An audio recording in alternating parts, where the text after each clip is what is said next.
আসসালামু আলাইকুম। আমি রাসেল হক।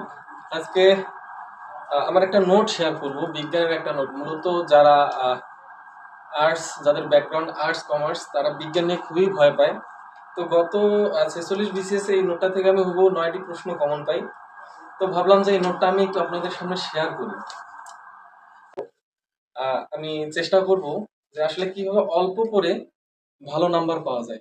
ইনশাল্লাহ আমি বিশ্বাস করি এই নোটটা যদি কেউ ফলো করে, এখান থেকে ৮টা থেকে ১০টা প্রশ্ন হুবহু কমন থাকবে, সরাসরি কমন থাকবে ইনশাল্লাহ। তো চলুন শুরু করা যাক। কি আছে, আমি বিভিন্ন পার্টে ভাগ করে ক্লাসগুলো নিব, মানে এই নোটটা শেয়ার করবো অ্যাকচুয়ালি। মোটামুটি ৪-৫টা পার্ট, বা এর যদি বেশি হয় সর্বোচ্চ ৬ থেকে ৭টা হবে। তো ছোট ছোট টপিকগুলো খুবই ছোট, বাট সিলেক্টেড এবং মোস্ট ইম্পর্টেন্ট, যেগুলো বারবার পরীক্ষায় আসে, মানে বিসিএস এ আসে, এবং পাশাপাশি অন্যান্য চাকরির ক্ষেত্রেও এগুলো কাজে দিবে।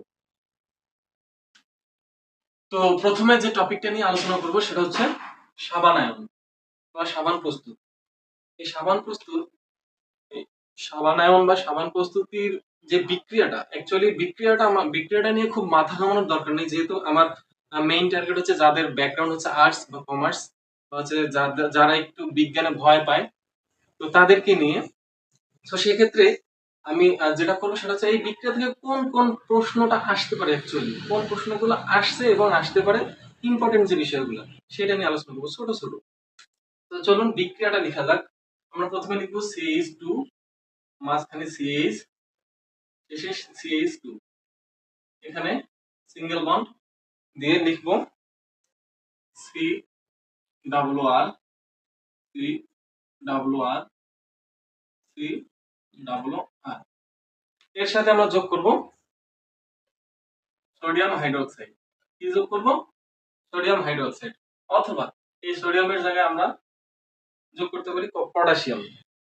এখান থেকে যেটা পাবো, তার বিক্রিয়াটা যেভাবে হবে, প্রথমে উল্টো দিকে লিখি, আর লিখলাম, দেন এখান থেকে কি হতে পারে, এখান থেকে এরপর আমরা লিখবো সি ডাবল ও। এখন দেখেন তো আর কয়টা আছে, 1 2 3, এখানে দিয়ে দিব 3। এরপর এই জায়গাতে, এই জায়গা থেকে, অর্থাৎ সোডিয়াম হাইড্রোক্সাইড থেকে আমরা নেব সোডিয়াম, এই সোডিয়ামটাকে নেব, সোডিয়াম যোগ করে দেব। দেন বাকি থাকলো কি বলেন তো, কি বাকি থাকলো? বাকি থাকলো CH2, CH2 এবং OH, অর্থাৎ হাইড্রোক্সিল আয়ন। এবার এই দুটা শেষে যোগ করে দেব, CH2, CH2 এর সাথে যোগ হবে OH, OH, OH। এখন আসি মোস্ট ইম্পর্টেন্ট পার্ট, যেটা সেটা হচ্ছে যে ওইখান থেকে এটার নাম কি আর এটার নাম কি। এটা হচ্ছে উপজাত দ্রব্য, অর্থাৎ গ্লিসারিন। এটার নাম হচ্ছে গ্লিসারিন। এই বিক্রিয়ার উপজাত দ্রব্য হিসেবে গ্লিসারিন পাওয়া যায়। এটা হচ্ছে ইম্পর্টেন্ট, পরীক্ষায় আসার মতো এটা এটা মাথায় রাখতে হবে যে আসলে সাবান বিক্রিয়ায় উপজাত দ্রব্য হিসেবে কি উৎপন্ন হয়, সেটা হচ্ছে গ্লিসারিন। আর এই যে বিক্রিয়া, এই যে এটাকে আমরা বলি মূলত হচ্ছে তেল বা চর্বি, তেল বা চর্বি। এখন আপনারা ভাবতে পারেন যে সাবান প্রস্তুত হয়ে গেছে, কিন্তু না, সাবান প্রস্তুত হয়নি। সাবান প্রস্তুত হওয়ার আরো কিছু কাজ আছে, সেই কাজগুলো এখন আমি দেখাবো। অ্যাকচুয়ালি এই যে অণুটা, এই অণুটাকে বলা হচ্ছে সাবানের অণু। কি অণু? সাবান অণু। এই সাবান অণুর সাথে যদি আমরা সোডিয়াম ক্লোরাইড যোগ করি, কি যোগ করব?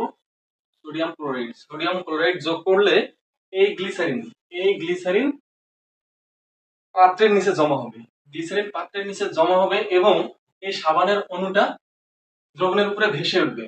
যখন সাবানের অণুটা দ্রবণের উপর ভেসে উঠবে, তখন এই সাবানের অণুটাকে বিভিন্নভাবে ছাঁকনির মাধ্যমে সংগ্রহ করা হবে। ছাঁকনির মাধ্যমে সংগ্রহ করে, ছাঁকনির মাধ্যমে সংগ্রহ করে বিভিন্ন বিভিন্ন আকৃতি দেওয়া হয়। বিভিন্ন আকৃতি এবং বিভিন্ন ধরনের মানে স্মেল, কালার, এগুলো যোগ করে সাবান প্রস্তুত করা হয়। তো ওভারঅল বিষয়টা দেখেন, এখানে অনেক কিছু আছে। প্রথমে দেখলে মাথা ঘুরে যাবে যে আল্লাহ, এগুলো আবার কি জিনিস। CH2 CH2 C ডাবল আর, আবার এদিকে দেখা যাচ্ছে CH2OH, তো আবার এগুলোর মধ্যে বন্ড আছে, আবার মাঝখানে সোডিয়াম হাইড্রোক্সাইড। এত কিছু পড়ার মাথায় রাখার কোনো দরকার নেই। আমার শুধু মেইন জিনিসটা মাথায় রাখতে হবে যে এই সাবানায়ন বিক্রিয়ার উপজাত দ্রব্য হিসেবে পাইলাম কি গ্লিসারিন। গ্লিসারিন পাইছি, উপজাত দ্রব্য কি গ্লিসারিন পাইছি। এবার দেখেন এই সাবানের যে অণুটা আছে, সাবানের অণুর সাথে আমরা কি যোগ করছি? সোডিয়াম ক্লোরাইড যোগ করছি। এবার সোডিয়াম ক্লোরাইড যোগ করার পরে কি হয়েছে?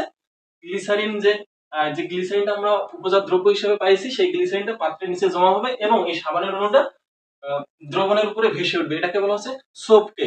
এই সোপকে পরবর্তীতে ছাঁকনির মাধ্যমে সংগ্রহ করে বিভিন্ন আকৃতি দেওয়া হয় এবং সেই সেখানে বিভিন্ন কালার এবং স্মেল যোগ করা হয়। এইভাবে আমরা সাবান পেয়ে থাকি। সো কোশ্চেন হতে পারে যে এই যে সাবানের অণুর সাথে কি যোগ করা হয়? সোডিয়াম ক্লোরাইড যোগ করা হয়। কি যোগ করা হয়? সোডিয়াম ক্লোরাইড যোগ করা হয়। এবার দেখেন তেল বা চর্বি এর সাথে কি কি যোগ করলে সাবানের অণু পাবো? তেল বা চর্বির সাথে সোডিয়াম হাইড্রোক্সাইড অথবা পটাশিয়াম হাইড্রোক্সাইড যোগ করলে আমরা সাবানের অণু পাই। ক্লিয়ার?